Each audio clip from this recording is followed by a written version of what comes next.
Corruption already ایک بہت بڑا سبجیکٹ ہے. اچھا ہم یہ کہہ سکتے ہیں کہ ہمارے ملک میں کرپشن نہیں ہے, بدعنوانی کے کیسز نہیں ہیں؟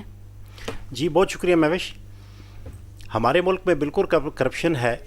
اور یہ تقریباً آپ یہ دیکھ لیں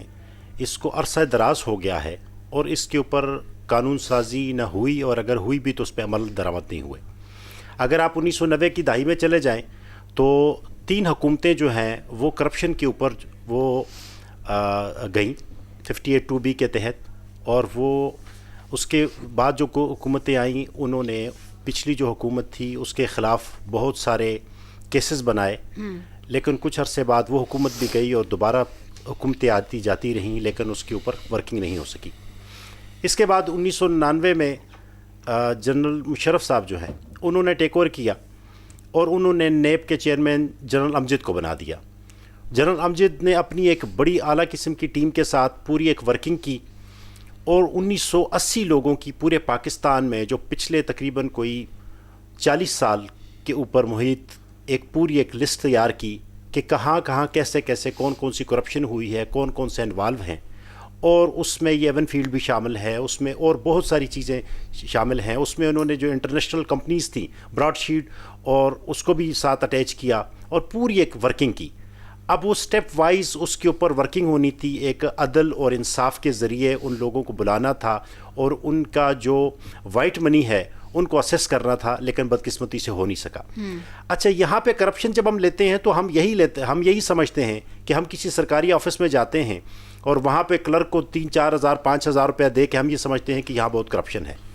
لیکن کوئی بھی جو بڑی کرپشن ہے جس سے ملک تباہی کے دہانے پہ آ چکا ہے اس کی کوئی بات نہیں کرتا. تقریباً اس وقت جو آئی پی پیز کو $100 ارب کے قریب ہم ایک جس کو کہتے ہیں 1 یونٹ بجلی وہ نہیں بنا سکے ابھی تک, اور ہمارے ان کے ساتھ جو ایگریمنٹ ہیں وہ اتنے سخت ہیں, اور اس میں آئی پی پیز ہیں کن لوگوں کی یہ دیکھا جائے.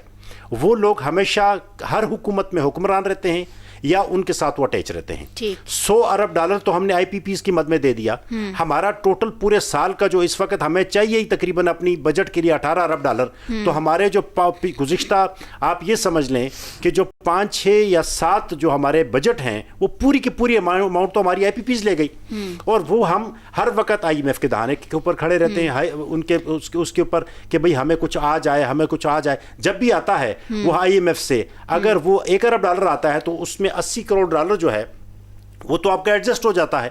تو جب تک یہ سخت فیصلے نہیں کرنے پڑیں گے, سب سے پہلے آپ کو ملک میں اگر بجلی نہیں آتی تو نہ آئے, لیکن آپ کو سب سے پہلے دیکھیں نا چنکائی شیخ نے یہ کہا تھا کہ آپ چائے ہمیں منگانی پڑتی ہے, امپورٹ کرنی پڑتی ہے. اپنی عوام سے کہا چائنیز سے کہ آپ چائے کے بغیر رہ سکتے ہیں, انہوں نے کہا رہ سکتے ہیں. آج وہ دن اور آج کا دن چائنا جو ہے بہت کم امپورٹ کرتا ہے, ان کے لوگوں کو صبر ہوا, حوصلہ ہوا.